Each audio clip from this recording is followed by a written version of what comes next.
সোহেল তাজ একটা রিয়াকশন দিয়েছে সেই ময়মনসিংহের ফুলপুরে, যেখানে ঘুমন্ত বাস চালক জুলহাস একেবারে পুড়ে মারা গেল। নারী যাত্রী তার সন্তানকে নিয়ে কোনো রকমে রক্ষা পাইল, হেল্পারও ছিল সম্ভবত, সেও রক্ষা পেয়েছে।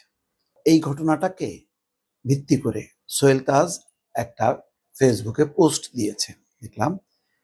সেখানে বলা হচ্ছে, ক্ষমতার কি লোভ, 1 লাখ বেলুন নাকি বাসে আগুন। আমি 1 লাখ বেলুনের এটাকে আমি সমর্থন করেছি, যে ঠিক আছে, তারা রাজনীতি করে, একটা প্রতিবাদ করুক গণতান্ত্রিকভাবে, এবং এটা খুবই অভিনব। কিন্তু এই বাসে আগুন, যেটা কিন্তু বিএনপি জামাতের সময় গত 15 বছর তাদের পক্ষ থেকে কম করা হয়নি।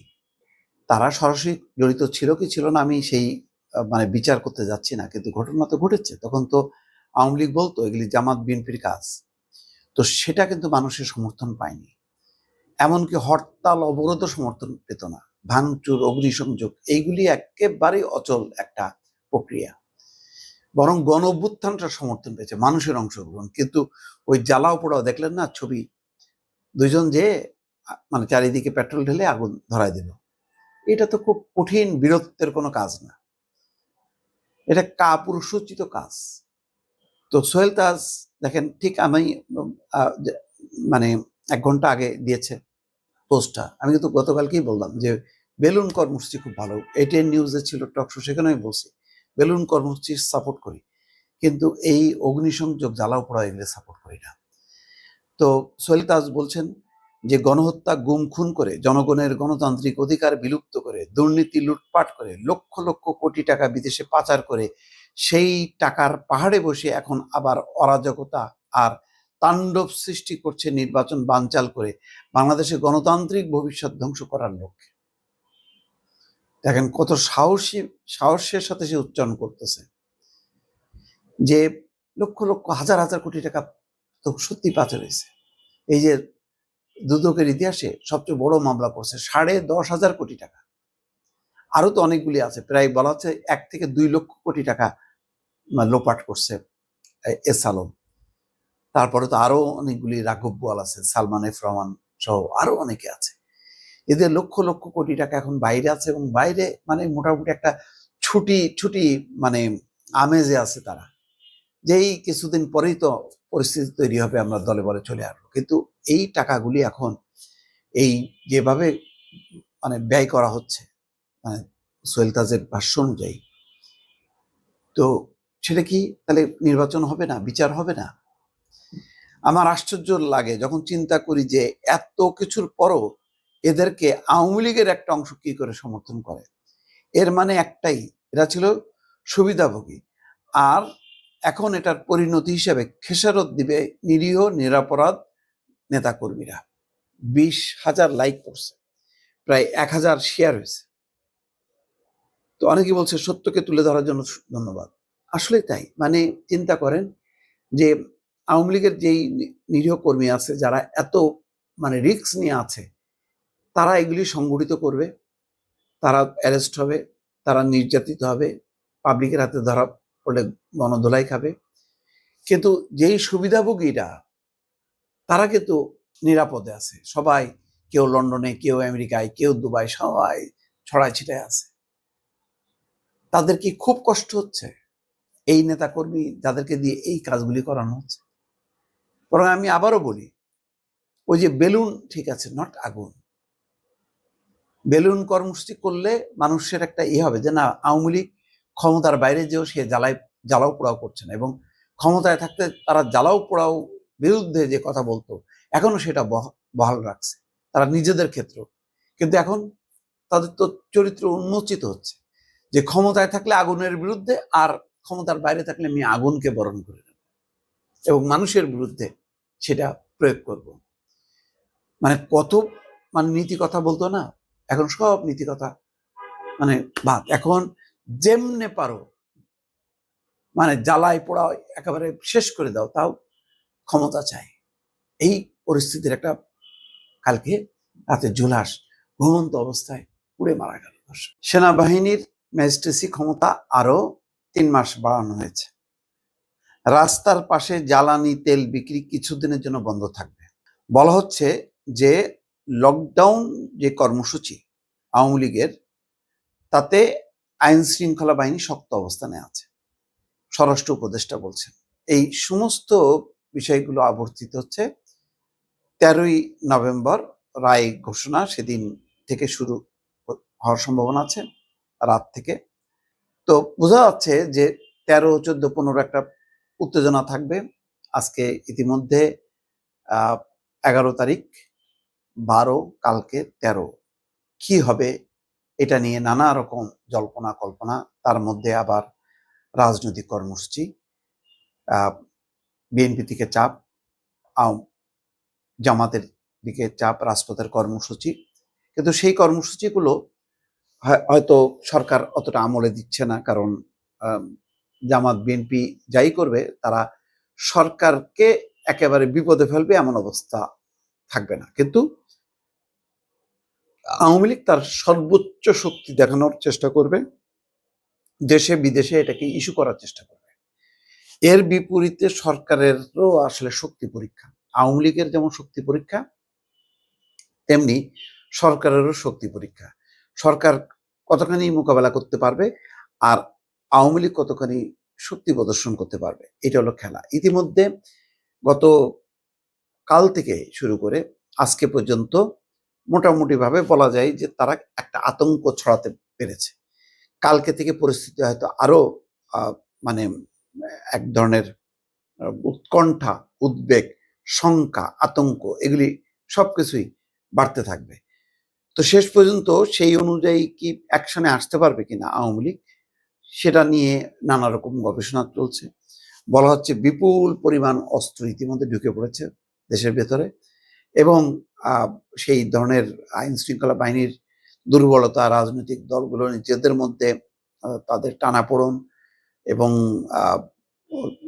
মানে বিএনপি সবচেয়ে বড় রাজনৈতিক দল, তারা নিজেদের প্রার্থিতা, এগুলি নিয়ে আওয়ামী লীগকে মোকাবেলা করা কোনো রাজনৈতিক দলের এখন লক্ষ্য না। ফলে সব দায় দায়িত্ব এখন আইন শৃঙ্খলা বাহিনী। এখন আইন শৃঙ্খলা বাহিনী কতখানি মানে সোচ্চার হতে পারবে, কতখানি তারা মানে সংগঠিতভাবে এটা মোকাবেলা করতে পারবে, এটা সন্দেহ। এই কারণে সেনাবাহিনীর যেই অর্ধেক হ্রাস করার কথা ছিল, যারা ট্রেনিংয়ে বিশ্রামে থেকে আবার আসবে, সেটা আবার বাতিল করা হয়েছে।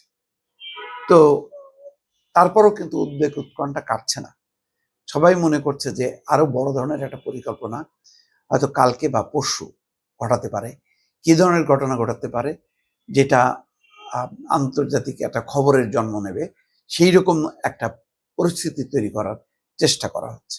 এখন তার বিপরীতে মানুষের কিন্তু সেই আস্থা নেই আইন শৃঙ্খলা বাহিনীর উপর যে এটা মোকাবেলা করতে সরকার যথেষ্ট তৎপর।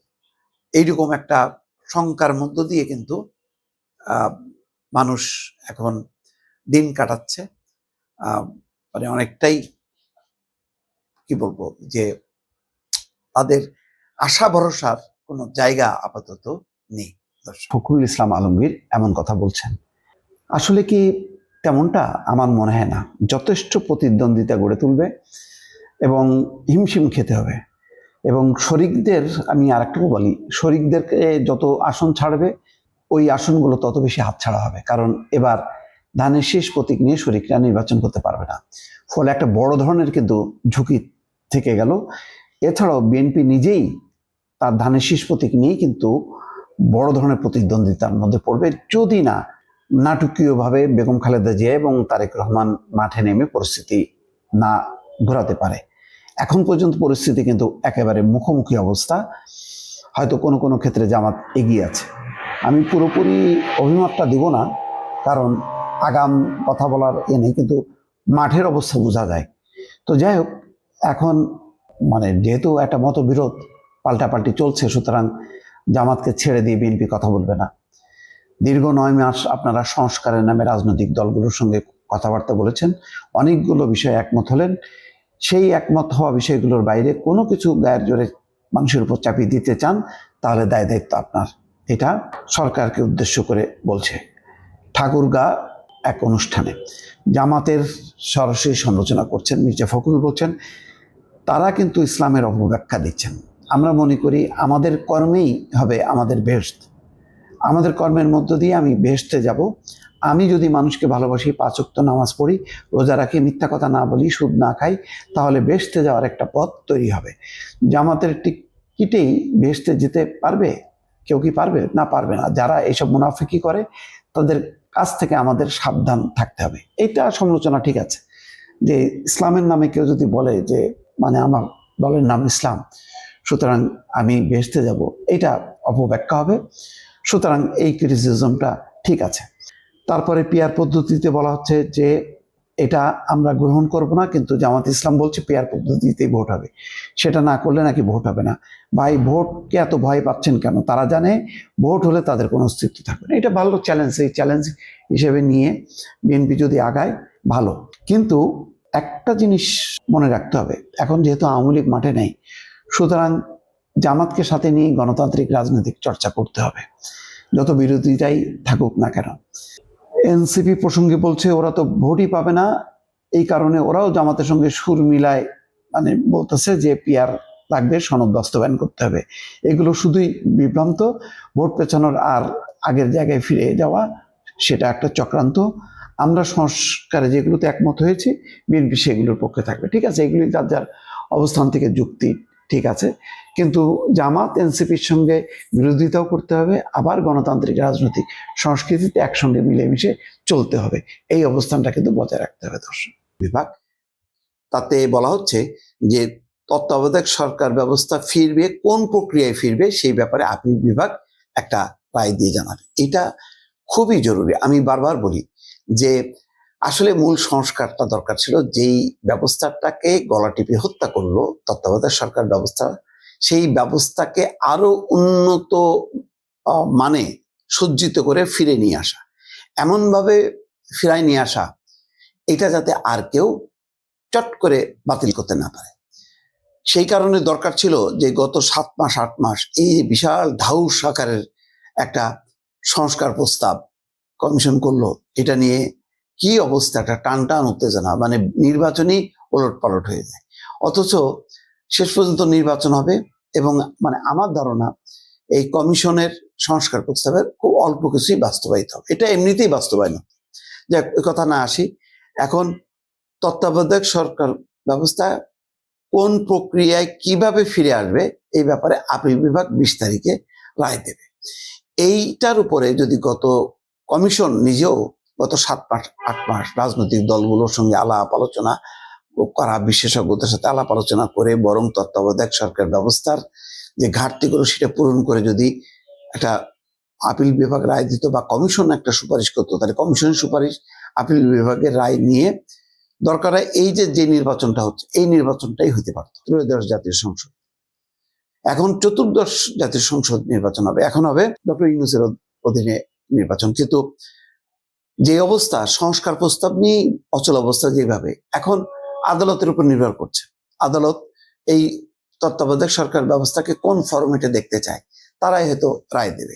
ইমিডিয়েট পাস্ট বিচারপতি, সেটা না হলে তার পরের ইমিডিয়েট পাস্ট, এইভাবে বিভিন্ন ধাপের যেই ব্যবস্থাগুলো বেশ জটিল ছিল। এবং এটার ফাঁকগুলোই কিন্তু ওই যে 2008-এর যে নির্বাচনের আগে 1/11 আসার এর কারণ হলো ওই যে তত্ত্বাবধায়ক সরকার ব্যবস্থাকে যথেষ্ট পরিমাণ টেম্পারিং করার সুযোগ আছে।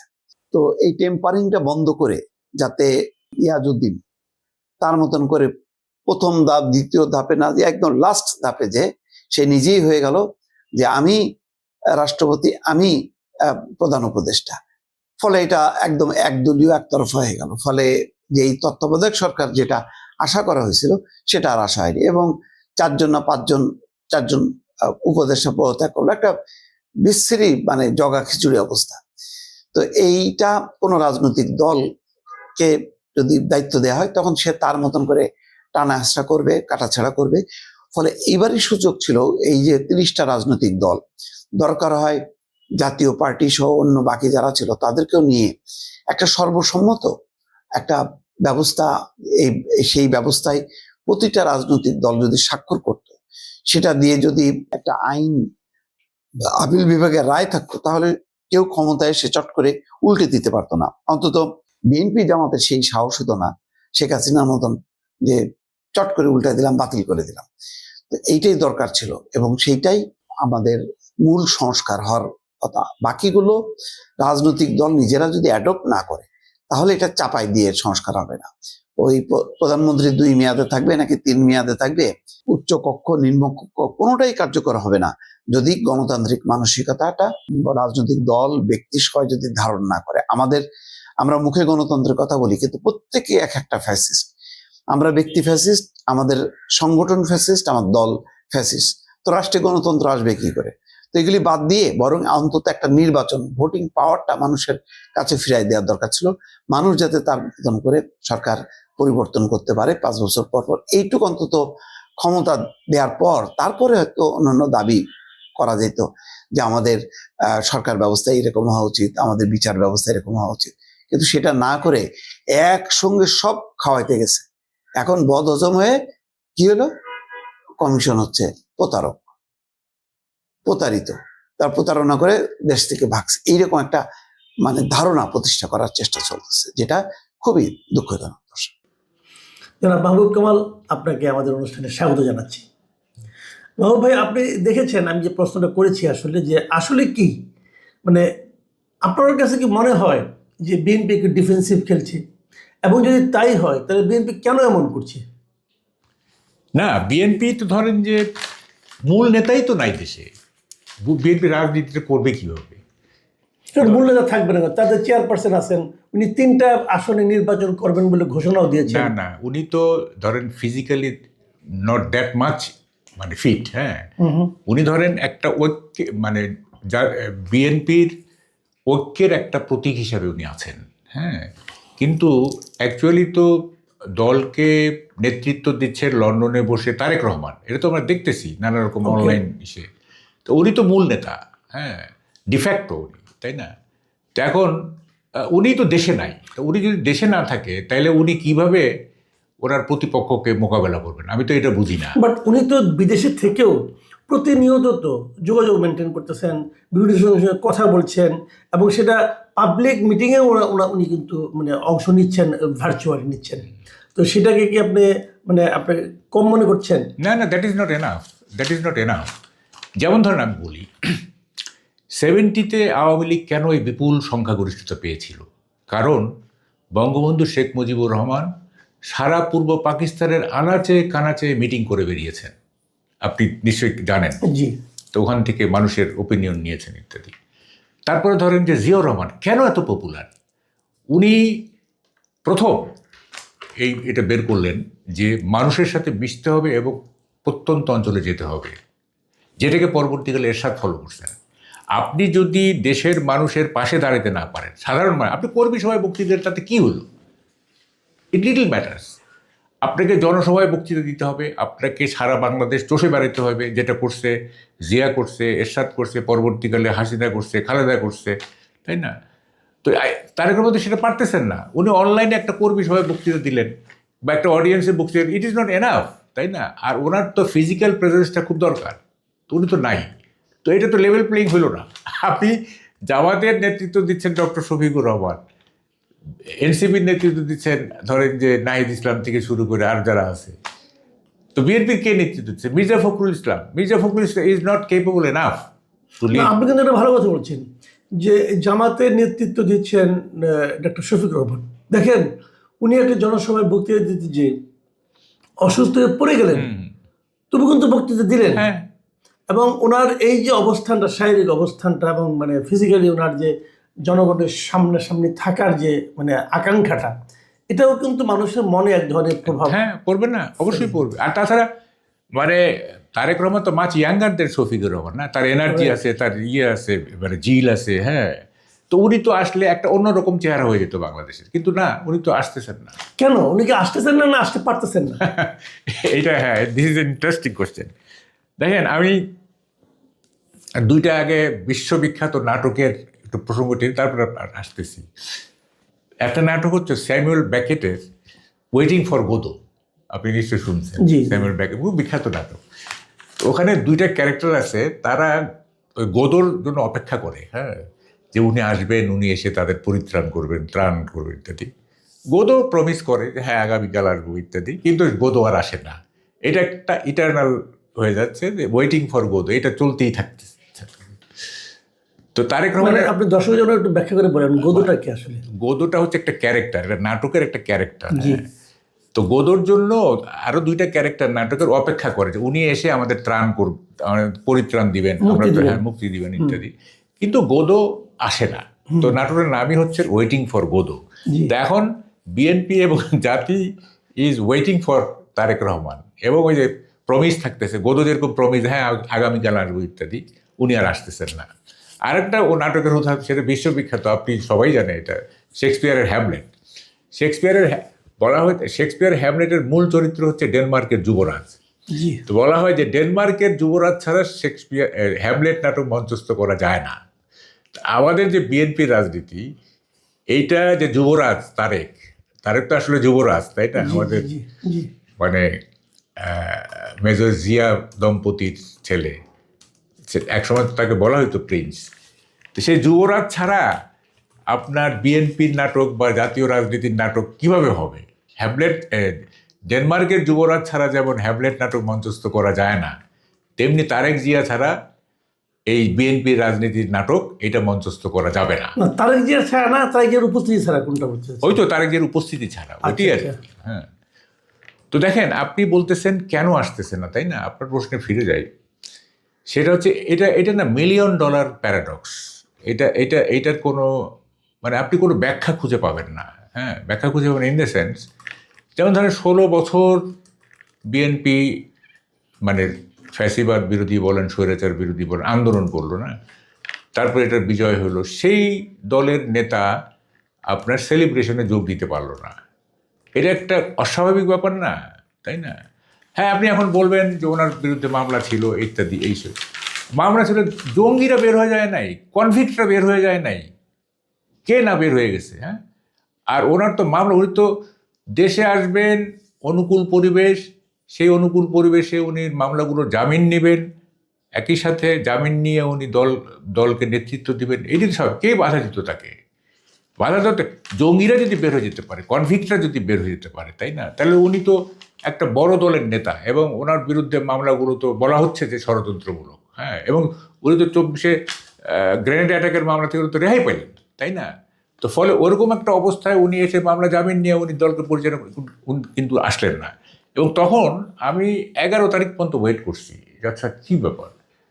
12 তারিখের দিকে আমি বুঝে গেলাম যে এটা একটা -2 থিওরি। মানে গত বছরের 12 আগস্ট। হ্যাঁ, আমি বুঝে গেলাম এটা ক্লিয়ার। এবং কিছুদিন পরে আপনার খালেদ মহিউদ্দিনের শোয়ে আমি স্ট্রেট বলে দিলাম, এই যে -2 theory, Tarique Zia is not coming. আমার সাথে দুদু ছিলেন, শামসুজ্জামান দুদু, উনি একটু গাইগুই করতেছিলেন। আমি বললাম দেখেন,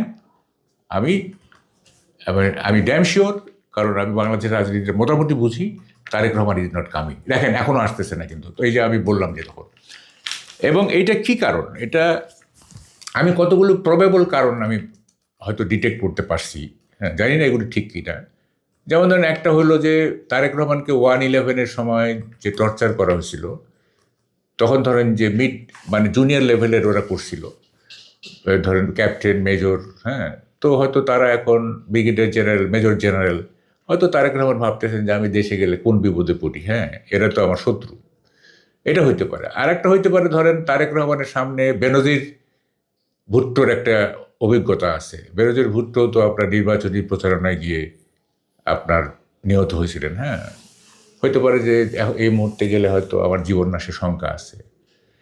তো আরেকটা হলো যে সরকারই আসতে দিচ্ছে না। তিনটার যে কোনো একটা হবে, এছাড়া বাইরের কোনো যুক্তি দেখছি না। এখন প্রথম কথা হলো যে উনি বেনজির ভুট্টোর উদাহরণ বা সিকিউরিটির প্রশ্নে উনি আসবেন না, এটা হইতে পারে না। মানে নেতা কে? নেতা হচ্ছে যিনি জীবনের ঝুঁকি নিয়ে জনগণের কথা বলেন। এটা আমরা সবসময় দেখছি। হ্যাঁ, যেমন ধরেন নেলসন ম্যান্ডেলা 26 বছর জেল খাটছে। হ্যালো লালবাদরের দেশ কেন চলার? দেশে কি চলতেছে? দেশে তো একসাথে অনেক কিছু চলতেছে, আসলে এত কিছু চলে যে আসলে একবারে সবকিছু বলাও যায় না, এত মনোযোগও দেওয়া যায় না। তো এখন যেটা রানিংটা হচ্ছে, আজকে আমাদের প্রেস সচিবকে, ইন্ডিয়ান প্রেস সচিব লিটারালি এটা তো বললে বলা যায় যে কানা ধরে বলার মতো। কানা ধরে বলছে যে তুই যে খানকির ফুত, তুই কেন অন্যদের সব সব সাংবাদিকদের কেন বুটলিকার বললি, সেটা তোর মাফ চাইতে হবে। এটা ছিল একটা ইন্টারন্যাশনাল ম্যাটার। তো এখন আমরা ন্যাশনাল ম্যাটারে আসি, সেটা হচ্ছে আমাদের যে বিশিষ্ট শুয়োরের চোদা পয়দাটা, স্নিগ্ধ কায় শুধু দুক্ত, তো সেই দুক্ত খাওয়া ভাইয়াটা, ভাইয়ের রক্ত বেচে লাশ বেচে খাওয়া ভাইয়াটা এখন বিএনপিতে জয়েন করছে। বিএনপিতে জয়েন করে সে বলতেছে তার আদর্শ, ছোটবেলা থেকেই তার আদর্শ হচ্ছে Sheikh Khaleda Zia. Wow, very nice. এরা যে কত বড় মিথ্যুক, এদের মুখ দিয়ে তো অটো বের হয়ে আসে, তারপরে এদের লজ্জা সরম নাই। মানে ভাইয়ের লাশ দেখায় দেখায় যে কি পরিমাণ খাওয়া খাইছে মানুষ তো জানে। সে বাংলাদেশ স্কাউটের নাম বিদেশে বদনাম করছে, জুলাই ফাউন্ডেশন থেকে টাকা মারছে, সবকিছু ঠিক আছে, তার বিহেভ দেখলেও বোঝা যায়। সে এখন বিএনপিতে জয়েন দিছে, সম্ভবত সে এমপি ইলেকশনেও দাঁড়াবে। সে কারণ হচ্ছে সে জনগণের সেবা করতে চায়। আমরা খুব দেখতাম গেঞ্জি জেনারেশন হচ্ছে ওয়ার্ল্ড সিটিজেন, ব্লা ব্লা ব্লা, সাউয়া চোদার সিটিজেন, আমার দনের সিটিজেন, শহরের বাচ্চারা। বেসিক্যালি তাদের সমস্যা ছিল আওয়ামী লীগে, যে কারণে তারা আন্দোলন নামের এই ষড়যন্ত্রটা করছে, করে এখন দেশ বেঁচে দিচ্ছে, যেটা লিটারালি তারা আওয়ামী লীগের উপর দোষ দিত এত বছর, সরি, দোষ দিত যে আওয়ামী লীগ দেশ বেঁচে দিচ্ছে, সেটা এখন তারা করে দেখাবে বলে এই কাজে নামছে। এর মধ্যে আমাদের আলী রিয়াজ তো মনে করেন 93 না 87 কোটি টাকা খাইয়া পালায় গেছে। আমেরিকান সিটিজেন আলী রিয়াজ যে বলছিল 270 দিনের মধ্যে অটো সংবিধানে অ্যাড হয়ে যাবে, সেই সংবিধানওয়ালা আলী রিয়াজ ভেগে গেছে। তার কোনো এখন পর্যন্ত মিডিয়াতে কোনো খোঁজ খবর নাই। ভেগে গেছে তো গেছে, আল্লাহর রাস্তে কোন সবার চিপাই যে পলাইছে খানকিত পুতেই জানে। তো এর মধ্যে আমাদের জামাইটা চুমু চুমু আমির বলছে মেয়েরা যদি ঘরে থাকা প্রেফার করে তাইলে সরকার তাদের সম্মানিত করবে। ও মাই গড, লাল খান কিছুদি মাগি ফিমেলগুলা, মেলগুলা না, যেসব ফিমেল খান কিছুদিগুলা ছিল তারা তো এখন খুশিতে ড্যান্স দেওয়া উচিত পুটকির কাপড় তুলে। কারণ চুমু আমির বলছে তাদেরকে ঘরে থাকলে সম্মান দিবে, সম্মান দিয়ে দিয়ে ফানি খাবে তারা। এই যে শেখ হাসিনার আমলে যে উমেন এম্পাওয়ারমেন্টের যে বারবারন্ত হয়েছিল, সেটার একদম পুন মেরে ছেড়ে দিয়েছে এরা। খুব ভালো লাগতেছে। আমি এক্স্যাক্টলি এই জন্য চাই নুনুসকে 10 বছর যেন দেশের গোয়ামের একদম খাল করে দিতে পারে, সরি খাল না তো সাগর মহাসাগর করে দিতে পারে। স্পেশালি এই লাল মাতারি নড়িগুলার এরা ছেনালিপানা করছে যে পরিমাণে, এরাই সবার আগে রাস্তায় নামছে কোটা চাই না বলে। কোটা এখন সবার মধ্যে বইরা তো খান কিছুদিগুলা মিজাজটা খারাপ হয়। শেখ হাসিনা এত ফ্যাসিলিটি দিছে, এত সুবিধা দিছে, এত ওমেন এম্পাওয়ারমেন্টের জন্য এত কিছু করছে, তাদের ভালো লাগে না শেখ হাসিনা। খা এখন জামাই তামিরের সুমা খান কি মাগিগুলা। এখন খুব সুখ লাগতেছে না? আমার তো মনে হচ্ছে খুব সুখ লাগতেছে। তোদের সুখ লাগাটাই স্বাভাবিক। তোরা হইছিস সেই আবেগ চোদা জাতি, যারা গু খাইয়া ফেলছস, শিকার যাস না যে গু খাইছস। এখন এই দেশ বাঁচিয়ে নডিগুলার হাতে দেশ তুলে দিছিস না, এখন শান্তি কর। এখন তোদের কলজা জুড়াইছে না? আওয়ামী থাকলে তোদের শান্তি লাগে না, আওয়ামী লীগ নাই, এখন তোদের কলজা জুড়াইতেছে। এই জন্যই 5ই আগস্ট দরকার ছিল, এই সব ভণ্ড চোদাগুলার চেহারা দেখার জন্য।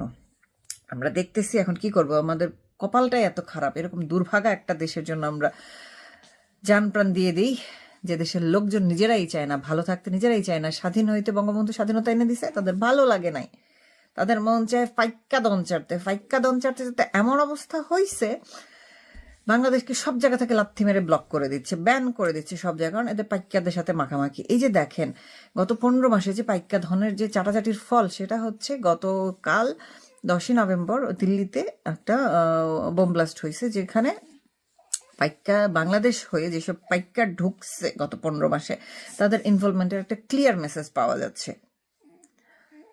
সেটা তো ইন্ডিয়া অনেকদিন আগে থেকে আমাদের ওয়ার্ন করতেছিল এই অবৈধ সরকার বসার পরপরই, কিন্তু তারা পাত্তা দেয় না। তারা পাইক্কাদের সাথে মিলামিলি কোলাকুলি চুমাচাটিতে ব্যস্ত ছিল, তো পাইক্কারা যাদের এভাবে পুন মেরে দিচ্ছে এটা তারা বুঝতেই পারে নাই, যে কারণে চিকেন নেকে ইন্ডিয়ান আর্মি ক্যাম্প বসাইছে এবং তাদের যে এয়ারবেস গুলো আছে সেগুলা অ্যাক্টিভ করে ফেলছে সবগুলা। এটা নিয়েও ইন্ডিয়ানদের বাঙালিদের কোনো হেলদোল নাই। বাঙালিরা ভাবতেছে পাকিস্তান আমাদের সাথে আছে, লারকে লেঙ্গে পাকিস্তান, হ্যাঁ এমন ফোন মারাই দিবে পাকিস্তান তোমাদেরকে। মানে বুঝলাম না, ইন্ডিয়ার সাথে ঝগড়া করে তোরা পারবি? তোদের সেই ক্ষমতা আছে? নাই। আমেরিকাও দেখ হাত ধুইয়া ফেলছে, এই তুলসী গ্যাবার্ড বলছে যে এই ডিপ স্টেটের এই সরকার চেঞ্জ রেজিমের গেড়ে ইন্ডিয়া সরি আমেরিকার নাই। শোনস নাই তোরা, শুনবি কেমনে? তোরা তো আসোস চাইলের দাম 100 টাকা নিয়ে, তোদের তো মনে কর ফুটকি, মানে এই যে আইস বুঝবি না বুঝবি কাইল হোগা থাপড়ায় পারবি গাইল, তোরা এই হোগা থাপড়া নিতে ব্যস্ত, গাইল পাড়াতে ব্যস্ত, তোদের এই জন্য তোদের মাথায় কিছু ঢুকতেছে না। যেমন আমি যখন যেতে দিলে ঘরে ঢুকাই দিব তখন মজারা বুঝবি শোরের বাচ্চারা। এই যে ফানি বেসা ভাই আর ফানি খাইতে থাক। আর এই যে নুরু কইছে মব কিছু কিছু ক্ষেত্রে খুব প্রয়োজন ছিল, সেই প্রয়োজন আমরাও সময় মতো মিটাই নিব। আমার পোলা গানতাছে ব্যাকগ্রাউন্ডে, কিছু করার নাই, কান্দুক, আপনারাও শোনেন। যেটা বলতেছিলাম যে নুরু নুরু যে মাইটটা খাবে রে, ওফ সৌগম ছিঁড়া ফালাবে হাদির বাসায়। যাই হোক, দেখি তোরা আর কত কি কি খেল দেখাবে, তোরা দেখাইতে থাক, আমরা দেখতে থাকি। এন্টারটেনমেন্ট দেওয়ার জন্যই তো তোরা বসছস। এই সরকার মানে বাংলাদেশের ভাবমূর্তি সারা দুনিয়ার সামনে নষ্ট করার জন্য তোরা বসছস না? মানে কি বলবো, সেই ভাবমূর্তি উদ্ধার করতে যে মানে শেখ হাসিনার বাংলাদেশ আওয়ামী লীগের কত বছর লাগবে অ্যাকচুয়ালি আমরা জানি না। পোলা কানতেছে। আজকে এই পর্যন্তই থাক, টাটা বাই বাই। লালবাদরের দেশ ফোন মারা খাইতে থাক। বিভাগ তাতে বলা হচ্ছে যে তত্ত্বাবধায়ক সরকার ব্যবস্থা ফিরবে, কোন প্রক্রিয়ায় ফিরবে সেই ব্যাপারে আপিল বিভাগ একটা রায় দিয়ে জানাবে। এটা খুবই জরুরি। আমি বারবার বলি যে আসলে মূল সংস্কারটা দরকার ছিল। যেই ব্যবস্থাটাকে গলা টিপে হত্যা করলো তত্ত্বাবধায়ক সরকার ব্যবস্থা, সেই ব্যবস্থাকে আরো উন্নত মানে সজ্জিত করে ফিরে নিয়ে আসা, এমনভাবে ফিরায় নিয়ে আসা, এটা যাতে আর কেউ চট করে বাতিল করতে না পারে। সেই কারণে দরকার ছিল যে গত 7 মাস 8 মাস এই বিশাল ঢাউস আকারের একটা সংস্কার প্রস্তাব কমিশন করলো। এটা নিয়ে কি অবস্থা, একটা টান টান উত্তেজনা, মানে নির্বাচনই ওলট পালট হয়ে যায়। অথচ শেষ পর্যন্ত নির্বাচন হবে এবং মানে আমার ধারণা এই কমিশনের সংস্কার প্রস্তাবের খুব অল্প কিছুই বাস্তবায়িত হবে। এটা এমনিতেই বাস্তবায়ন। যাক, ওই কথা না আসি। এখন তত্ত্বাবধায়ক সরকার ব্যবস্থা কোন প্রক্রিয়ায় কিভাবে ফিরে আসবে এই ব্যাপারে আপিল বিভাগ 20 তারিখে রায় দেবে। এইটার উপরে যদি গত কমিশন নিজেও গত 7 মাস 8 মাস রাজনৈতিক দলগুলোর সঙ্গে আলাপ আলোচনা করা, বিশেষজ্ঞদের সাথে আলাপ আলোচনা করে বরং তত্ত্বাবধায়ক সরকার ব্যবস্থার যে ঘাটতিগুলো সেটা পূরণ করে যদি একটা আপিল বিভাগ রায় দিত বা কমিশন একটা সুপারিশ করতো, তাহলে কমিশনের সুপারিশ আপিল বিভাগের রায় নিয়ে দরকার হয় এই যে নির্বাচনটা হচ্ছে এই নির্বাচনটাই হতে পারত। 13শ জাতীয় সংসদ, এখন 14শ জাতীয় সংসদ নির্বাচন হবে। এখন হবে ডক্টর ইউনূসের অধীনে নির্বাচন। কিন্তু যে অবস্থা, সংস্কার প্রস্তাব নিয়ে অচল অবস্থা যেভাবে, এখন আদালতের উপর নির্ভর করছে। আদালত এই তত্ত্বাবধায়ক সরকার ব্যবস্থাকে কোন ফরম্যাটে দেখতে চায়, তারাই হয়তো রায় দেবে। ইমিডিয়েট পাস্ট বিচারপতি, সেটা না হলে তার পরের ইমিডিয়েট পাস্ট, এইভাবে বিভিন্ন ধাপের যেই ব্যবস্থাগুলো বেশ জটিল ছিল। এবং এটার ফাঁকগুলোই কিন্তু ওই যে 2008-এর যে নির্বাচনের আগে যে 1/11 আসার এর কারণ হলো ওই যে তত্ত্বাবধায়ক সরকার ব্যবস্থাকে যথেষ্ট পরিমাণ টেম্পারিং করার সুযোগ আছে। তো এই টেম্পারিংটা বন্ধ করে যাতে ইয়াজউদ্দিন তার মতন করে প্রথম ধাপ দ্বিতীয় ধাপে না দিয়ে একদম লাস্ট ধাপে যে সে নিজেই হয়ে গেল যে আমি রাষ্ট্রপতি, আমি প্রধান উপদেষ্টা। ফলে এটা একদম একদলীয় একতরফা হয়ে গেল। ফলে যে এই তত্ত্বাবধায়ক সরকার যেটা আশা করা হয়েছিল সেটা আর আশা হয়নি এবং 4জন না 5জন উপদেষ্টা পদত্যাগ করলো। একটা বিশ্রী মানে জগা খিচুড়ি অবস্থা। তো এইটা কোনো রাজনৈতিক দলকে যদি দায়িত্ব দেওয়া হয় তখন সে তার মতন করে টানা হাসা করবে, কাটাছাড়া করবে। ফলে এইবারই সুযোগ ছিল এই যে 30টা রাজনৈতিক দল, দরকার হয় জাতীয় পার্টি সহ অন্য বাকি যারা ছিল তাদেরকেও নিয়ে একটা সর্বসম্মত একটা ব্যবস্থা, সেই ব্যবস্থায় প্রতিটা রাজনৈতিক দল যদি স্বাক্ষর করত, সেটা দিয়ে যদি একটা আইন আপিল বিভাগের রায় থাকতো, তাহলে কেউ ক্ষমতায় এসে চট করে উল্টে দিতে পারতো না। অন্তত বিএনপি জামাতের সেই সাহস হতো না শেখ হাসিনার মতন যে চট করে উল্টে দিলাম, বাতিল করে দিলাম। তো এইটাই দরকার ছিল এবং সেইটাই আমাদের মূল সংস্কার হওয়ার কথা। বাকিগুলো রাজনৈতিক দল নিজেরা যদি অ্যাডপ্ট না করে তাহলে এটা চাপাই দিয়ে সংস্কার হবে না। ওই প্রধানমন্ত্রী 2 মেয়াদে থাকবে নাকি 3 মেয়াদে থাকবে, উচ্চ কক্ষ নিম্ন কক্ষ কোনোটাই কার্যকর হবে না যদি গণতান্ত্রিক মানসিকতাটা রাজনৈতিক দল ব্যক্তি সহ যদি ধারণ না করে। আমরা মুখে গণতন্ত্রের কথা বলি, কিন্তু প্রত্যেকে এক একটা ফ্যাসিস্ট। আমরা ব্যক্তি ফ্যাসিস্ট, আমাদের সংগঠন ফ্যাসিস্ট, আমার দল ফ্যাসিস্ট। তো রাষ্ট্রে গণতন্ত্র আসবে কি করে? তো এগুলি বাদ দিয়ে বরং অন্তত একটা নির্বাচন, ভোটিং পাওয়ারটা মানুষের কাছে ফিরাই দেওয়ার দরকার ছিল। মানুষ যাতে তার মতন করে সরকার পরিবর্তন করতে পারে 5 বছর পর পর, এইটুকু অন্তত ক্ষমতা দেওয়ার পর তারপরে হয়তো অন্যান্য দাবি করা যেত যে আমাদের সরকার ব্যবস্থা এরকম হওয়া উচিত, আমাদের বিচার ব্যবস্থা এরকম হওয়া উচিত। কিন্তু সেটা না করে একসঙ্গে সব খাওয়াইতে গেছে। এখন বদ হজম হয়ে কি হলো? কমিশন হচ্ছে প্রতারিত, তার প্রতারণা করে দেশ থেকে ভাগছে, এইরকম একটা ধারণা প্রতিষ্ঠা করার চেষ্টা চলতেছে, যেটা খুবই দুঃখজনক। বঙ্গবন্ধু কত বছর জেল খাটছে, কত ঝুঁকি, হ্যাঁ, ঝুঁকির মধ্যেই বাস করছেন। তো এখন যদি এরকম ঝুঁকি ভেবে যদি না আসেন, এটা তো পলিটিশিয়ান বা স্টেটসম্যানের কথা হইল না। হ্যাঁ, ঝুঁকি ভেবে, ঝুঁকি থাকবেই, হ্যাঁ, ঝুঁকিকে মোকাবেলা করেই আপনাকে তো আগায় যেতে হবে। তো বলে এটার কোনো সদুত্তর নাই, উনি কেন আসতেছেন। আচ্ছা, আপনি যে বললেন যে আমি আপনার সম্ভাবনাগুলো নিয়ে আগে আলাপ করতে চাই। যে আপনি যে বললেন যে -2 থিওরি, -2 থিওরি বলতে আপনি আসলে এখানে কি বোঝাতে চাচ্ছেন? বোঝাচ্ছি আপনাকে। এইটা আমি একটা টেলিভিশনে বলছিও, সেটা হলো যে -2 থিওরিটা প্রথমে ছিল 1/11-এর সময়। 1/11-এর সময় আপনি নিশ্চয়ই জানেন যে খালেদা জিয়া বন্দি, শেখ হাসিনা বন্দি, তাদেরকে কন্টামিনেট করার জন্য দুর্নীতি এটা বোঝানোর চেষ্টা করা হয়েছিল যে বাংলাদেশের পলিটিশিয়ানরা হচ্ছে করাপ্ট এবং এরা করে, সুতরাং এই পলিটিক্যাল কোনো অথরিটি যেন দেশ শাসন না করে, একটা সিভিল সোসাইটি, একটা নন পলিটিক্যাল একটা সিভিল সোসাইটি, এইটা ইঞ্জিনিয়ারিং করছে অনেকে, আপনি জানেন এটা কি কারা ইঞ্জিনিয়ার। তো এখন এইটা সাকসেসফুল করতে পারে নাই মইনু আহমেদরা, এটা ইন্ডিয়ার কারণে পারে নাই। ইন্ডিয়া শেষ পর্যন্ত বাধ্য করছে আপনার মইনু আহমেদকে to give election and to bring Hasina to power, এটা আমরা সবাই জানি। তো এখন যেহেতু এটা ফেল করলো, তো যারা -2 যারা প্রবক্তা, হ্যাঁ, -2 যাদের ব্রেন চাইল্ড, তারা তো বসে থাকবে না, তাই না? তারা তো কন্টিনিউয়াসলি কাজ করে গেছে, করে এখন এইটা, ওই যে আমি একটা টেলিভিশনে বলছি, ফেইলিওর কি জানেন? ফেইলিওর হচ্ছে to begin again more intelligently. Right. হ্যাঁ, যখন ওটা ফেল করে গেল, তখন আবার যে শুরু করবে, এটা মোর ইন্টেলিজেন্টলি করতে হবে।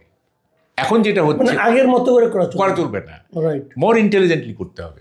এখন যেটা হচ্ছে 1/11-এ যেভাবে যে পদ্ধতিতে করা হয়েছিল, এইটা পদ্ধতিটা অন্য। হ্যাঁ, এটা মোর ইন্টেলিজেন্ট। হ্যাঁ, এটা হচ্ছে, এবং আমরা দেখতেছি তো যে মুখে ধরেন যে বিএনপির কথা বলতেছে, ওই যে কি মুখে মধু অন্তরে গরল একটা কথা আছে না, তো এরকম চলতেছে আর কি। হ্যাঁ, ভেতরে চলতেছে এরকম, বাইরে দেখাচ্ছে যে না আমরা এবং আলটিমেটলি না। তাহলে এটা কি আসলে আপনার কাছে এই ধরনের এক ধরনের ষড়যন্ত্র, যদি আমি বলি, এটা কি বাস্তবায়ন করার মতো বাস্তবতা দেশে এই মুহূর্তে আছে? চাইলেই কি তারা পারবে? দেখেন, আমি বলি আপনাকে, চাইলে পারবে না। এই যে বিএনপি এবং আওয়ামী লীগকে নিরাকরণ করার যে চেষ্টা, এটা একটা খুবই বাজে একটা সিদ্ধান্ত। হ্যাঁ, এটা অবাস্তব, ইমপ্র্যাকটিক্যাল। হ্যাঁ, বিএনপি চিন্তাটাই আর কি, চিন্তা এবং সিদ্ধান্ত অনেকটা। দেখেন, বিএনপি এবং আওয়ামী লীগ এবং এই মুহূর্তে জামাত, এই তিনটা ফোর্স বাংলাদেশের মাটির সঙ্গে মিশে আছে। These are deeply implanted into the soil of our country. এটা মশক নিধন না যে কীটনাশক স্প্রে করে দিলাম আর সব মশা মরে গেল, কিউলেক্স, তারপরে অ্যানোফিলিস যা আছে, হ্যাঁ, মরে গেল। দিস ইজ নট মশক নিধন। These are not only political force, they are social force also. এটা সামাজিক শক্তিও বটে।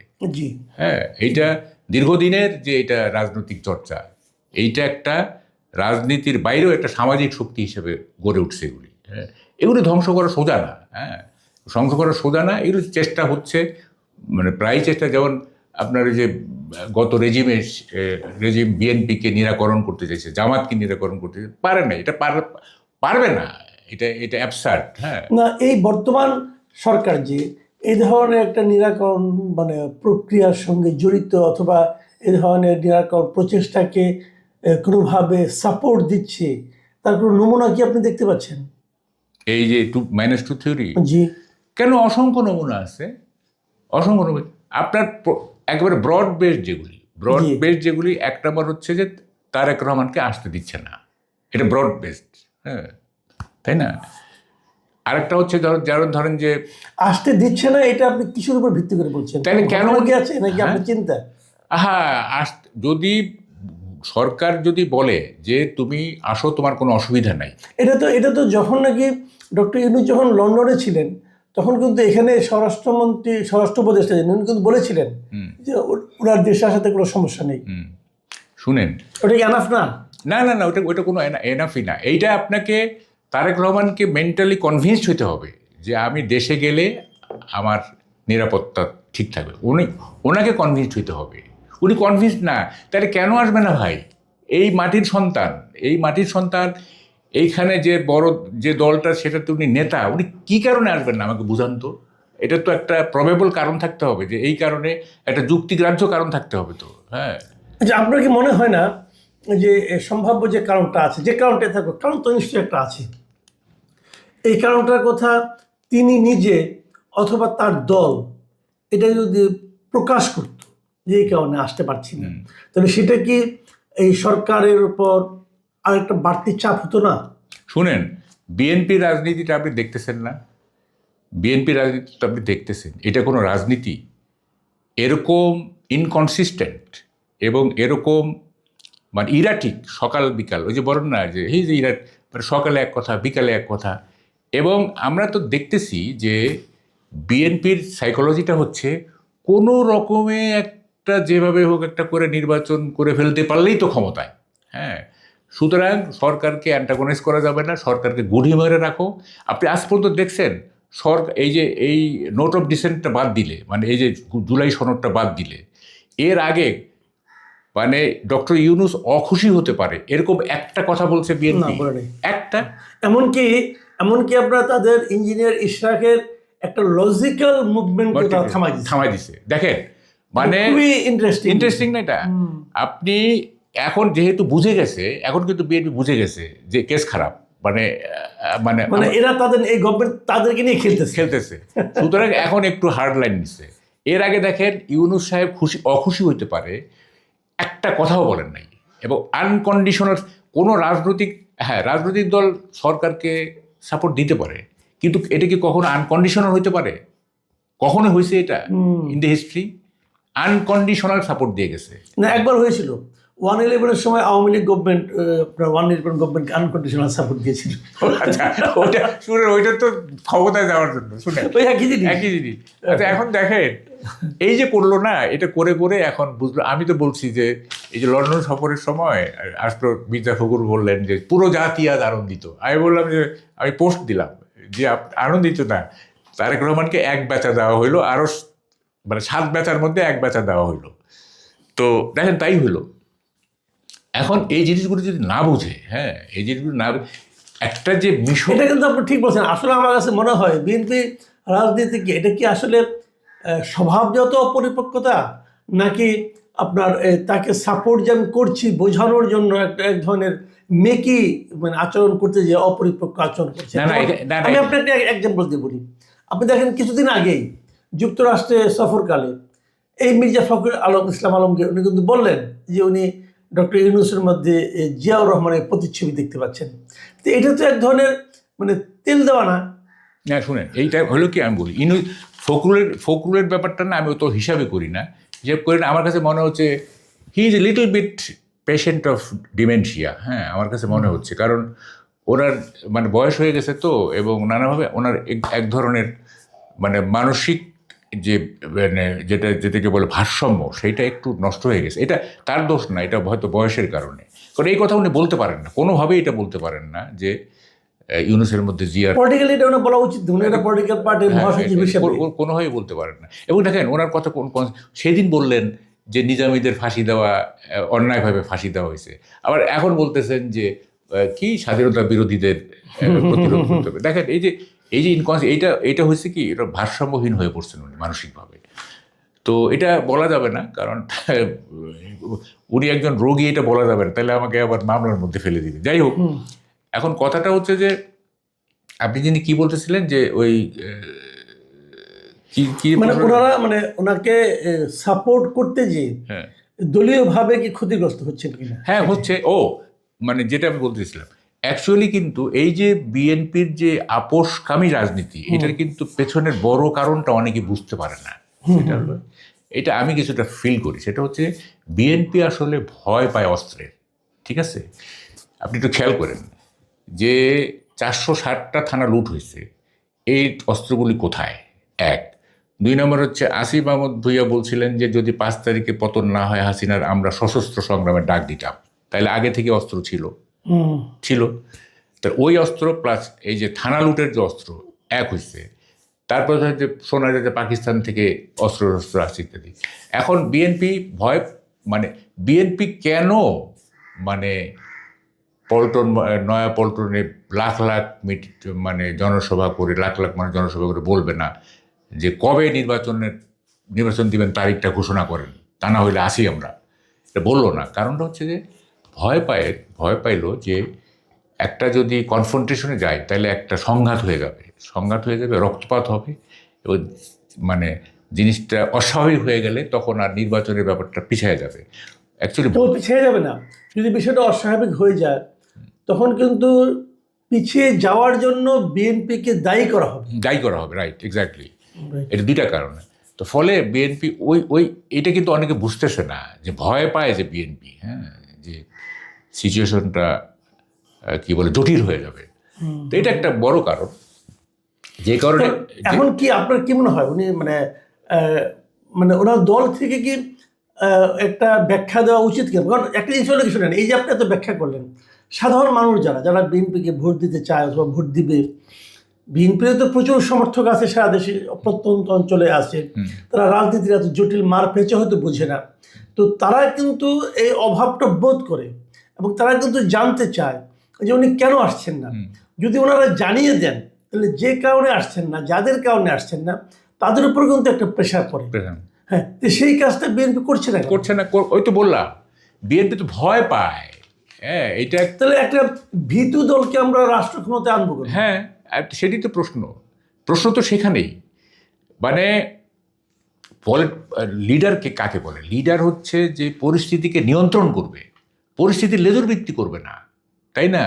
পরিস্থিতিকে নিয়ন্ত্রণ করবে, তা না হলে আপনি লিডার কেন? হ্যাঁ, তো আমরা তো দেখতেছি বিএনপি লেজুরবৃত্তি করতেছি পরিস্থিতির, ঠিক আছে? ফলে এইটা হলো না। দেখেন, আজকে যদি তারেক রহমান দেশে থাকতো, আমি একটা ছোট উদাহরণ দিই, তাইলে এই যে বিএনপির যে অভ্যন্তরীণ কোন্দলগুলি, এই যে ধরেন যে নমিনেশন নিয়ে যে মারামারি হচ্ছে বিভিন্ন জায়গায় ইত্যাদি, এগুলি কিন্তু কমতো অনেক, তাই না?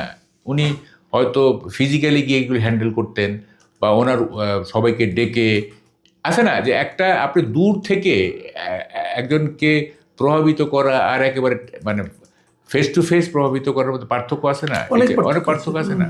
তো এই জিনিসগুলি তো অনেক কমে যাইতো, তাই না? আর কি বলে যে হয়তো রাজনীতিটাও একটা অন্য রকমের মাত্রা পাইতো। হ্যাঁ, কিন্তু যতদিন এইভাবে চলতে থাকবে ততদিন, আমি যে শুরুতে যে কথাটা বলেছিলাম, যে আপনার কি মনে হচ্ছে এরকম যে রাজনীতিটা তাদের বিএনপির মেরুদণ্ডহীনতা বলেন অথবা লেজুর বৃত্তির করা বলেন, এসব কারণে রাজনীতিটা কি তাহলে এখন জামাতে ইসলামী নানাভাবে নিয়ন্ত্রণ করতেছে? হ্যাঁ, অবশ্যই। দেখেন, বিএনপি সব কুল হারাইছে। যেমন ধরেন, মুক্তিযুদ্ধের স্মারকগুলি যখন ভাঙা হলো, তখন বিএনপি যদি নিশ্চুপ ছিল, এই মুক্তিযুদ্ধের পক্ষের যে অংশটা, তাদের একটা বড় অংশকে বিএনপি হারাইছে, ঠিক আছে? কারণ বিএনপি তো অনেক মানে মুক্তিযুদ্ধের পক্ষের শক্তি, বিএনপি সমর্থন আছে না, প্রচুর তো আছে, ওদের দলেও তো অনেক মুক্তিযোদ্ধা আছে। আর যে দলের প্রধানই বিরোধী, যে দলের প্রধানই একটা সেক্টর কমান্ডার, তো সেই দলে তো মুক্তিযোদ্ধারা এমনি থাকবে না। তাহলে ওই পক্ষটাকে হারাইলো কেন? যেমন আমি পার্সোনালি, আমি তো চাইছিলাম যে বিএনপি আমার একটা আশ্রয়স্থল হোক। আমি তো নো লঙ্গার এ বিএনপি ভোটার, স্ট্রেট কাট।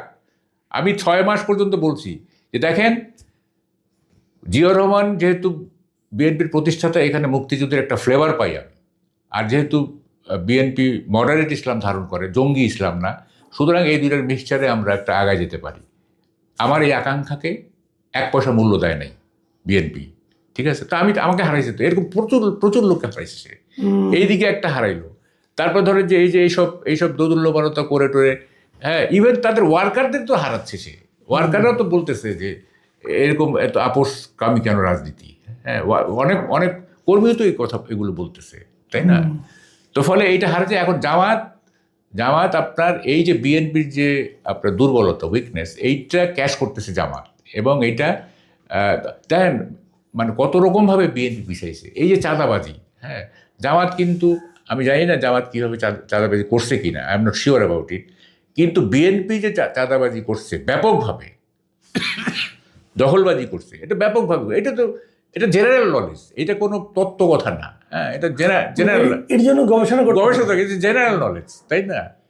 তারপরে ধরেন যে এই যে কি বলে যে মানে গণহারে মামলা দিছে বিএনপি, হ্যাঁ, একটা কোনোদিন হয়তো ভোট দিছে নৌকা মার্কায়, তার বিরুদ্ধে মামলা দিছে, হ্যাঁ, এই যে এত লোককে খেপায় তুলছে, হ্যাঁ, এত লোককে খেপায় তুলছে, তারপরে মুক্তিযুদ্ধের পক্ষের শক্তিকে খেপায় তুলছে, সব কিছু মিলায় বিএনপি রাজনীতিটা একেবারেই দুর্বল হয়ে পড়েছে। এবং ওইটার কি বলে যে বাই ডিফল্ট, হ্যাঁ, ইনডাইরেক্ট বেনিফিশিয়ারি হয়ে গেছে জামাত, হ্যাঁ, ইনডাইরেক্ট বেনিফিশিয়ারি। এবং দেখবেন জামাতের তো, আমি তো বলি জামাত যদি সেইভাবে পলিটিক্সটা করতে পারে, হ্যাঁ, মানে দেখেন জামাতের রাজনীতি কিন্তু অনেক শিফট আসছে, আপনি খেয়াল করছেন কিনা, অনেক শিফট হয়েছে কিন্তু। যেমন মানে কতগুলি বলতেছে যে এমপিরা আমরা সুযোগ সুবিধা নিব না, ঠিক আছে? তারপরে নারীরা 5 ঘন্টা কাজ, তারপরে ধর মুক্তিযুদ্ধের ব্যাপারেও তাদের এক ধরনের শিফট হয়েছে কিন্তু, হ্যাঁ। এবং জামাত যে কৌশল নিছে, আমার তো মনে হয় যে মানে ওই প্রশাসনের সহযোগিতা লাগবে না, জামাত হয়তো এমনিতেই অনেক ভোট পাবে, হ্যাঁ, ঠিক আছে? এটা বোঝা যাচ্ছে আর কি, মানে পলিটিক্সটা জামাত ঠিক মতো করতেছে, বিএনপি করতেছে না। আর হলো যে অনেক ধন্যবাদ। আমার মনে হয় আমরা মোটামুটি বিষয়টা ধারণা পেয়েছি আমার দর্শকরা। কিন্তু এটা আপনি বললেন, আমিও শুনলাম, আমিও অনেক সময় বলে থাকি, তবে সাধারণ মানুষের কাছে কিন্তু এটা একটা বড় প্রশ্ন, যে প্রশ্নটা যেন মাহবুব কামাল তুললেন, যে তারেক রহমানের শারীরিক যে অনুপস্থিতি, এটা এদেশে সাধারণ মানুষের মধ্যে একটা বড় প্রশ্ন। এবং তার যে দল, সেই দলের জন্য একটা বড়, আমি মনে করি যে একটু পিছিয়ে থাকার কারণ হয়ে দাঁড়িয়েছে, এবং ডিফেন্সিভ খেলতে তারা বাধ্য হচ্ছে। কিন্তু অনেক সময় কিন্তু, বিশেষ করে আপনি দেখবেন, আমি নিজে এক সময় দাবা খেলতাম, দাবায় একটা কথা বলা হয়ে থাকে যে attack is the best defence. যখন আপনি ডিফেন্সিভ খেলবেন তখন আপনাকে কিন্তু আপনার অপোনেন্ট অ্যাটাক করতেই থাকবে। সেটা সবসময় কার্যকর হয় না, বরঞ্চ আপনি যদি তাকে পাল্টা আঘাত করেন, পাল্টা অ্যাটাক করেন, সেটাই অনেক সময় বড় ডিফেন্সিভ হিসেবে কাজ করে। প্রিয় দর্শক, আমরা আশা করব যে বিএনপির পক্ষ থেকে মাঝে মাঝে ডেট শুনি আমরা, অক্টোবর থেকে নভেম্বর, আমরা আশা করব সেটা যেন নভেম্বর থেকে ডিসেম্বর না হয়। আমরা আশা করব বিএনপির প্রধান যে রাজনৈতিক দল, প্রধান রাজনৈতিক দলের প্রধান যিনি নেতা, তাকে যেন আমরা সরাসরি দেখার সুযোগ পাই। আমাদের এই আশা বাস্তবায়িত হোক, এর প্রত্যাশা থাকলো। সবাইকে ধন্যবাদ, আবার কথা হবে। আল্লাহ হাফিজ। সেনাবাহিনীকে নিয়ে, সেনা প্রধানকে নিয়ে, সেনাবাহিনীর শীর্ষ কর্মকর্তা থেকে শুরু করে যে কোনো সেনা সদস্যের বিষয়ে যে ধরনের মন্তব্য করার স্বাধীনতা বাংলাদেশে তৈরি হয়েছে, রাজনৈতিক নেতারা যেভাবে অপমানজনক মন্তব্য করছেন, সরকারের তরফে সে সময়ও কোনো সমর্থন পাওয়া যাচ্ছে না সেনাবাহিনীর জন্যে, যেই সরকারের অনুরোধে আইন শৃঙ্খলা রক্ষায় সেনাবাহিনী তার সার্বভৌমত্ব রক্ষার দায়িত্ব থেকে বেরিয়ে এসে মাসের পর মাস দায়িত্ব পালন করছে, তখন সেনাবাহিনীর আর এই ম্যাজিস্ট্রেসি পাওয়ার নিয়ে এই রাজপথে দায়িত্বে থাকা বা বাংলাদেশে আইন শৃঙ্খলা রক্ষায় নিয়োজিত থাকা উচিত হবে কিনা। এ মাসের 1 তারিখ সেনাপ্রধান ওয়াকারুজ্জামান যখন বিমান বাহিনী প্রধান এবং নৌবাহিনী প্রধানকে সহ প্রধান উপদেষ্টার সঙ্গে দেখা করতে যমুনায় গিয়েছিলেন, তখনই তিনি এই বিষয়টা জানিয়ে এসেছিলেন যে সেনাবাহিনী একেবারে অধৈর্য হয়ে পড়েছে। সেনাপ্রধান ওয়াকারুজ্জামান কোনো কড়া কথা বলতে হলেই বা কোনো গুরুত্বপূর্ণ কথা বলতে হলেই সাধারণত 2 বাহিনী প্রধানকে সাথে নিয়ে যান। সে কথা আপনাদেরকে আগেও বলেছি, কারণ কোনো সিদ্ধান্ত সুস্পষ্টভাবে জানানোর ক্ষেত্রে তার একটা দুর্বলতা আছে, মানে তিনি সেটা পারেন না। একদিকে যেমন তিনি এককভাবে সিদ্ধান্ত গ্রহণেও অক্ষম, ঠিক তেমনি তিনি কোনো একটা সিদ্ধান্ত সুস্পষ্টভাবে এমন কোনো ব্যক্তিকে জানাতে পারেন না যেই ব্যক্তি সেই সিদ্ধান্তের পক্ষে নাও হতে পারেন বা সেই সিদ্ধান্তে রুষ্ট হতে পারেন। তিনি জানতেন যে এই যে ডক্টর মোহাম্মদ ইউনূসকে গিয়ে তিনি বলবেন যে সেনাবাহিনীর একটা তাড়া আছে, মানে যথেষ্ট হয়েছে, 1 বছরের উপর ধরে তারা এক রকমের পুলিশের দায়িত্ব পালন করে যাচ্ছে রাজপথে, এবং সেটা সেনাবাহিনীর ভেতরে ভালো প্রতিক্রিয়া তৈরি করছে না। বিশেষ করে আন্তর্জাতিক অপরাধ ট্রাইব্যুনালের বিচার আচার শুরু হওয়ার পর সেনাবাহিনী দ্রুত ব্যারাকে ফিরতে চাইছে। এই কথাটা যেহেতু তিনি একা সুস্পষ্টভাবে ডক্টর ইউনূসকে বলতে পারবেন না গিয়ে যে নির্বাচনটা দিয়ে দিন, নির্বাচনের আগে একটা ভোটের আগে গণভোটের ডিউটি করতে সেনাবাহিনী প্রস্তুত নন, সে কারণে, এবং তখন এটা সুস্পষ্টভাবে বলে এসেছিলেন যে ফেব্রুয়ারির পর তাদের পক্ষে আর, মানে সেনাবাহিনীর পক্ষে আর রাজপথে থাকা সম্ভব হবে না।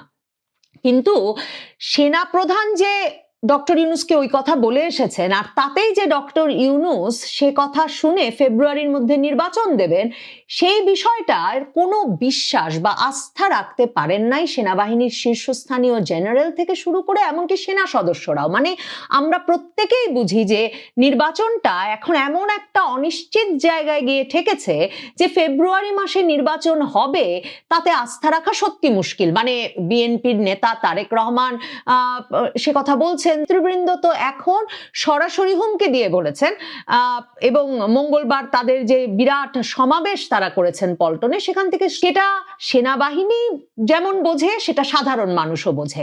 এই অবস্থায় সেনাবাহিনীর শীর্ষ জেনারেলরা অস্থির হয়ে উঠেছিলেন, এবং সেই অস্থিরতার প্রকাশ ঘটাতে শুধু 3 বাহিনী প্রধান মিলে গিয়ে ডক্টর ইউনূসের সঙ্গে সাক্ষাৎ করে এসেছেন, তাতে তারা মনে করছিলেন না তাদের বার্তা সুস্পষ্ট হয়েছে।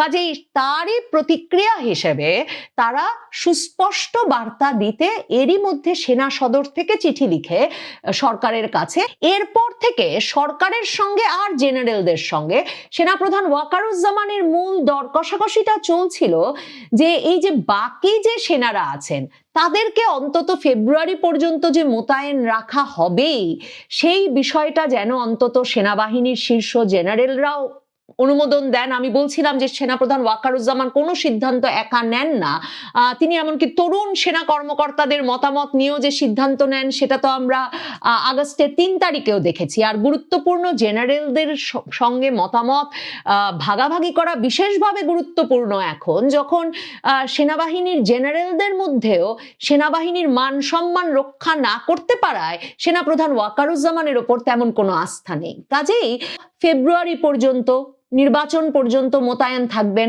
নির্বাচনের তফসিলটা ঘোষণা হলে ডক্টর মোহাম্মদ ইউনূসকে যে কথা তারা 1 তারিখেও দিয়ে এসেছেন, মানে 1 লাখের মতো সৈন্য মোতায়েন করা হবে, এগুলোতে যাতে সেনাবাহিনী রাজি থাকে এ বিষয়ে যেমন তিনি সেনাবাহিনীর জেনারেলদের সঙ্গে তার আলাপ চলছিল, অন্যদিকে সরকারের সঙ্গে তার দর কষাকষিটা চলছিল যে এই 50% অন্তত মোতায়েন এখন রাখতেই হবে, এবং ম্যাজিস্ট্রেসি পাওয়ার, যে বিচারিক ক্ষমতা সেনাবাহিনীকে দেওয়া হয়েছে, সেটা এবার একেবারে ফেব্রুয়ারি পর্যন্ত এক্সটেন্ড করে, সম্প্রসারণ করে, ফেব্রুয়ারি পর্যন্ত মেয়াদ দিয়ে ফেব্রুয়ারি পর্যন্ত যে সেনাবাহিনী মাঠে আছে সে বিষয়ে একটা নিশ্চয়তা নিশ্চিত করতে হবে সেনাপ্রধান ওয়াকারুজ্জামানকে।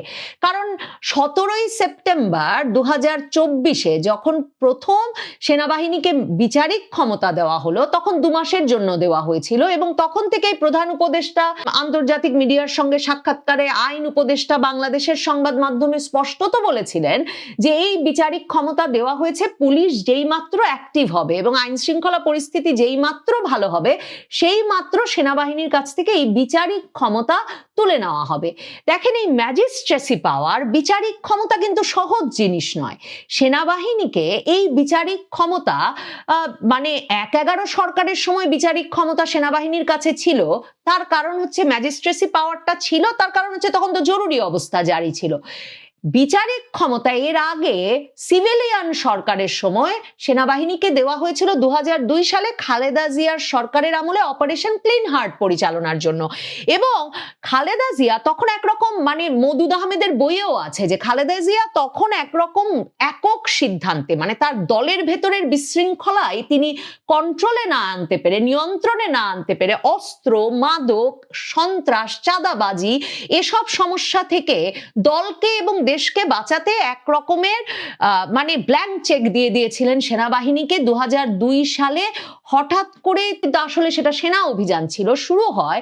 তারপর মোটামুটি ৩-৩.৫ মাসে ১২,০০০ ব্যক্তিকে গ্রেফতার করে সেনাবাহিনী তখন ৭৮ জন না ৮০ জন ব্যক্তিকে সেনা হেফাজতে মেরে ফেলে। সেগুলো পত্রপত্রিকায় আছে, মওদুদ আহমেদের বইয়ে আছে। এবং খালেদা জিয়াকে জানুয়ারি মাসে সেনাবাহিনীর কাছ থেকে সেই বিচারিক ক্ষমতা নিয়ে তখন সেনাবাহিনীকে দায় মুক্তি দিতে হয়, ইনডেমনিটি দিতে হয়, কারণ সেনাবাহিনী এমনই বিচার আচার সেই সময় করে মানে দেশে একটা সন্ত্রাস, চাঁদাবাজ, অস্ত্রমুক্ত পরিস্থিতি করতে, একটা আইন শৃঙ্খলা পরিস্থিতির নিয়ন্ত্রণে আনতে। কারণ আমরা গত ১ বছরের বেশি সময় সেনাবাহিনীকে ম্যাজিস্ট্রেসি ক্ষমতা সহ বাংলাদেশে রাজপথে টহল দিতে দেখে ভাবছি বোধহয় যে সেনাবাহিনী পুলিশ বা পুলিশের চেয়েও অনেক ক্ষেত্রে, মানে একটা সক্রিয় কার্যকরী পুলিশ বাহিনীর চেয়েও অনেক ক্ষেত্রে দুর্বল বাহিনীতে পরিণত হয়েছে। কারণ আমরা দেখছি মব ঘটছে, অপরাধ ঘটছে, সেনাবাহিনী সেই মব দমনে গিয়ে ভুয়া স্লোগান শুনে দৌড়ে পালিয়ে নিজেদের গাড়িতে উঠে প্রাণ বাঁচিয়ে চলে আসছে। এমন পরিস্থিতিগুলো যখন আমরা দেখছি, বা ১ বছরের বেশি সময়ে বাংলাদেশের আইন শৃঙ্খলা পরিস্থিতির কোনো উন্নতি হয় নাই, সেনাবাহিনী অস্ত্র অভিযান চালিয়ে উদ্ধার করে আনতে পারে নাই, অস্ত্রের ঝনঝনানি, প্রকাশ্যে অস্ত্রের মহড়া চলছে, প্রতিদিনই কোনো না কোনো শহরে গুলিবিদ্ধ হয়ে কেউ না কেউ মারা যাচ্ছে, না আর মব তো চলছে, গণপিটুনি চলছে, চাঁদাবাজি চলছে।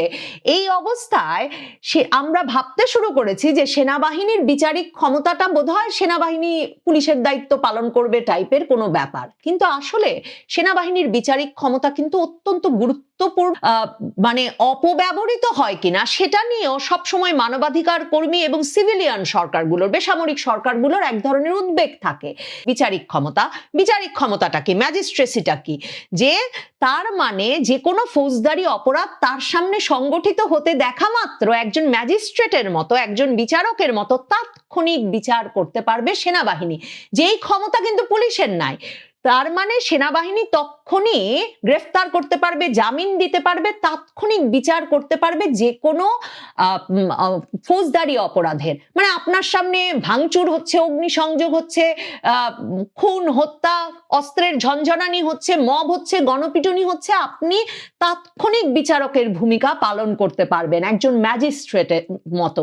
সেই ক্ষমতাটা যখন সেনাবাহিনীর হাতে দেওয়া হয়, এখনো যেটা আছে ক্যাপ্টেন থেকে তদূর্ধ্ব পদে, এবং এছাড়াও বিজিবিতে, আনসারে সেনাবাহিনীর যেসব কর্মকর্তারা প্রেষণে কাজ করছেন তাদেরকেও এই ক্ষমতা দেওয়া হয়েছে। তখন গত বছর 17 সেপ্টেম্বর আশা করা হয়েছিল যে বাংলাদেশে 2 মাস থেকে 3 মাসের মধ্যে সেনাবাহিনী অভিযান চালিয়ে এবং কঠোর আইন শৃঙ্খলা রক্ষার ব্যবস্থা করে আইন শৃঙ্খলা পরিস্থিতিকে নিয়ন্ত্রণে নিয়ে আসবে, আর তার মধ্যে পুলিশ বাহিনী সচল হবে, সক্রিয় হবে। কিন্তু এর একটাও ঘটেনি। সেনাবাহিনীকে এবার তাই দর কষাকষি করতে হয়েছে সেনাপ্রধান ওয়াকারুজ্জামানকে তার জেনারেলদের সঙ্গে, যে এর পরেও সেনাবাহিনী এই প্রত্যেকটি ক্ষেত্রে ব্যর্থ হয়েছে। এর মধ্যে সে সাধারণ মানুষের কাছে সম্মান হারিয়েছে, এর মধ্যে সাধারণ মানুষের মধ্যে সেনাবাহিনীকে নিয়ে, সেনাপ্রধানকে নিয়ে, সেনাবাহিনীর শীর্ষ কর্মকর্তা থেকে শুরু করে যে কোনো সেনা সদস্যের বিষয়ে যে ধরনের মন্তব্য করার স্বাধীনতা বাংলাদেশে তৈরি হয়েছে, রাজনৈতিক নেতারা যেভাবে অপমানজনক মন্তব্য করছেন, সরকারের তরফে সে সময়েও কোনো সমর্থন পাওয়া যাচ্ছে না সেনাবাহিনীর জন্যে, যেই সরকারের অনুরোধে আইন শৃঙ্খলা রক্ষায় সেনাবাহিনী তার সার্বভৌমত্ব রক্ষার দায়িত্ব থেকে বেরিয়ে এসে মাসের পর মাস দায়িত্ব পালন করছে, তখন সেনাবাহিনীর আর এই ম্যাজিস্ট্রেসি পাওয়ার নিয়ে এই রাজপথে দায়িত্বে থাকা বা বাংলাদেশে আইন শৃঙ্খলা রক্ষায় নিয়োজিত থাকা উচিত হবে কিনা। সরকারের দিক থেকে দুটি চাপ, দুটো দিক থেকে দর কষাকষি চলছিল। একেবারে যাতে ফেব্রুয়ারি পর্যন্ত সেনাবাহিনীকে একটা এই ম্যাজিস্ট্রেসি পাওয়ার দিয়ে থাকার যে উদ্বেগ আশঙ্কা সেটা তীব্র হয়েছে যখন সেনাবাহিনী সত্যি সত্যি এমন একটা স্পর্শকাতর সময়ে সরকারকে বাধ্য করেছে তাদের 50% সেনা সদস্য সরিয়ে নিতে, এবং সরিয়ে নেওয়া মাত্র যখন স্বরাষ্ট্র মন্ত্রণালয় স্বরাষ্ট্র উপদেষ্টার সঙ্গে পুলিশ বাহিনী এই নিয়ে আলাপ করা শুরু করেছে, উদ্বেগ জানানো শুরু করেছে যে কি করে এমন একটা সময় যখন আওয়ামী লীগের বড় কর্মসূচি দেওয়া হয়েছে, জামায়াতে ইসলামী বলেছে তারা রাজপথ ছাড়বে না, তারা 8 দল নিয়ে রাজপথে নেমেছে এবং বলেছে তারা যে কোনো ভাবে নির্বাচন প্রতিহত করবে যদি জুলাই সনদের আদেশ না আসে। বিএনপির এমপি পদপ্রার্থীরা অস্ত্রের মহড়া করছেন, একে অপরকে খুন করে ফেলছেন শহরে শহরে, শীর্ষ সন্ত্রাসীরা অস্ত্র নিয়ে নেমেছে এবং এক দল আরেক দলকে প্রভাব প্রতিপত্তি বিস্তারের জন্য খুনোখুনি করছে। তখন কি করে সেনা সদস্যদের 50% সরকার ব্যারাকে ফেরত পাঠানোর অনুমোদন দিল? সরকার তাই আরেক দফা এই নেগোসিয়েশন, এই দর কষাকষিও ওয়াকারুজ্জামানের সাথে করছিলেন যে ওই 50%কেও আসলে ফেরত পাঠানো যায় কিনা। এই পরিস্থিতির স্পর্শকাতরতা বিবেচনায় ককটেল বিস্ফোরণ হচ্ছে, বাসে আগুন লাগছে, স্কুলে চার্চের রাস্তায় গেইটে বোমা হামলা হচ্ছে, প্রধান